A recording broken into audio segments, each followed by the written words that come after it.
Виталий Манжул.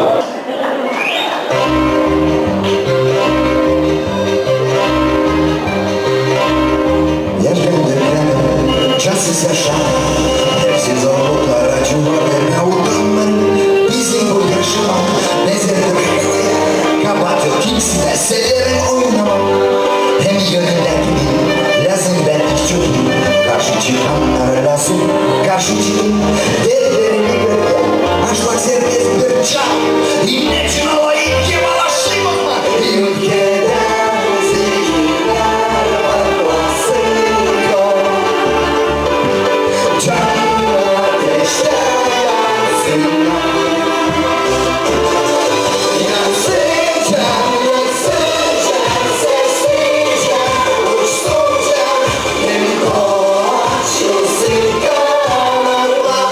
Salkalarısın, как настроение? Камрад, как настроение? Давайте еще раз!